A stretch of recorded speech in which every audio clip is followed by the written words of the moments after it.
Aloha kako. This is the last video. It's actually video number 6 of our 270 lecture number 8 on temple overview. These are the slides 149 through 180. We're almost POW. Hang in there, and some interesting things we're going to see in this section.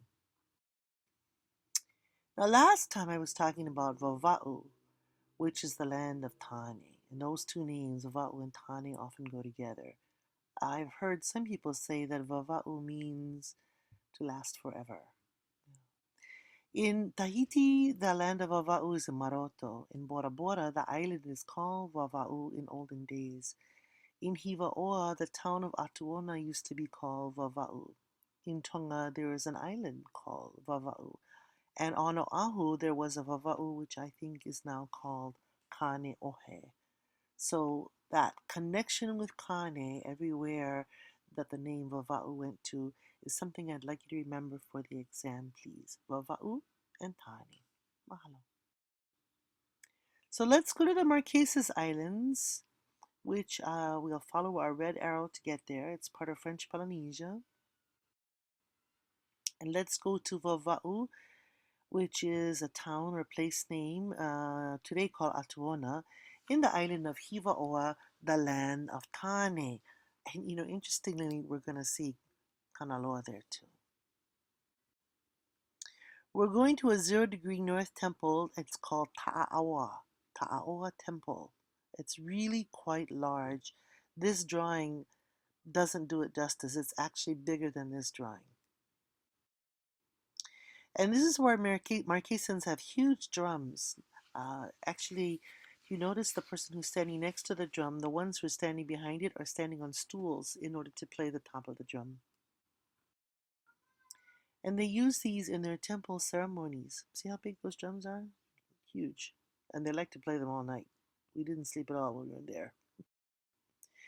They also use tea leaf skirts like we do, and very similar kind of lei. Please note the cut stone on this temple platform.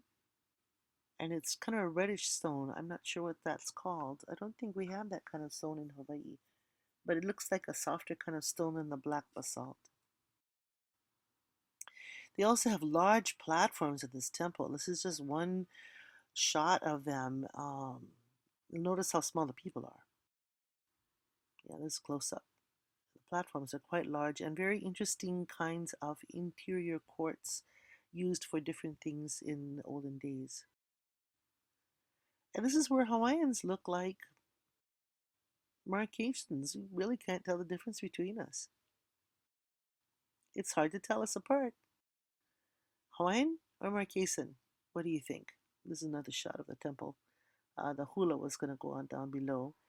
And actually, the fellow standing in the foreground is Hawaiian, even though he looks very Marquesan. So Ta'aoa Temple is as large, and notice it's cut stone again, is as large as a football field. So I'm actually climbing way up above the temple. Going far above the temple, I found. Look how far up I am in this section. You can hardly see the temple down below.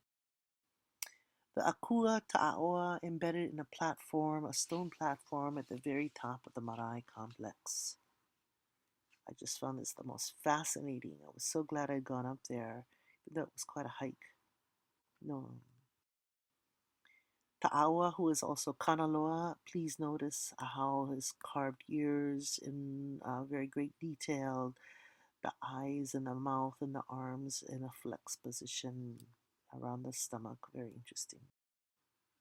Looking down from Ta'aoa's platform, one sees that this temple is built on a steep hillside facing west and the setting of the sun, where we learn to observe Kanehoalani, Akua of the sun, which also reminds us of the ancestral universe. Notice this is a map of the Pacific. Here's the Tropic of Cancer. Here's the Tropic of Capricorn on the bottom. Here's the Tropic of Cancer on the top.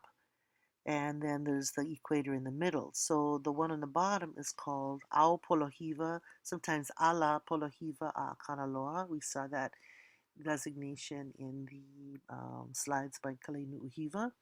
The one in the middle, Pico Oakia, is aligned with the equator. It's where the sun rises in equinox. And then the top line, Ao Polohiva Akane, also known as Ala Polohiva Akane, is where the sun is going to rise at summer solstice. So these names are embedded in that genealogy we learned in Ra'iatea.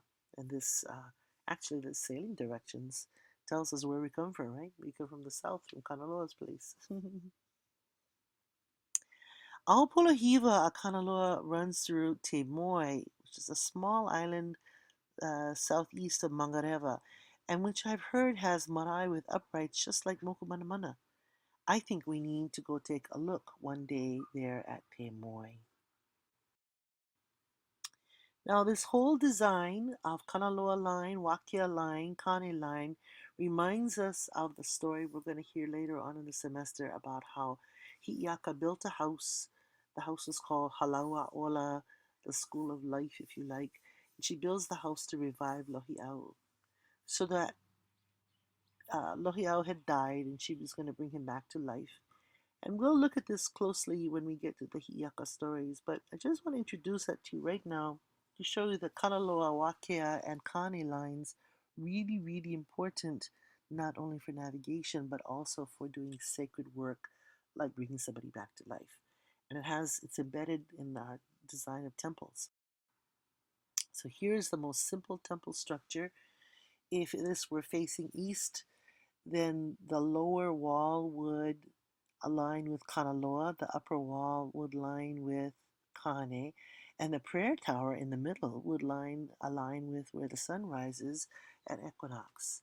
So very similar to a sacred design that Hi'iaka uses when she brings Lohi'au back to life.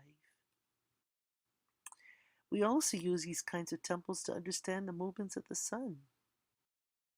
When we sail from one hemisphere to the next, we need to know where the sun will be, and we use it for navigation. In fact, we see the celestial map shift across North Star to Southern Cross. So besides the sun, we've also got to be looking at where the North Star is and the Southern Cross. But why do we have Heiau if we're not sailing? If we're not on the canoe, why do we have Heiau? Why do we study the solstice and the equinox if we're not sailing? What is it it's important to know about on the land? Why do we have Mokumanamana and all the 33 temples there that are so hard to get to? Why indeed? E o la mau ka lahui o iwi a maulo aku that the native peoples of the earth live forever. And that is the end of our story about temples in Hawaii and in Hawaii Nui Akea. Aloha. Ua pau.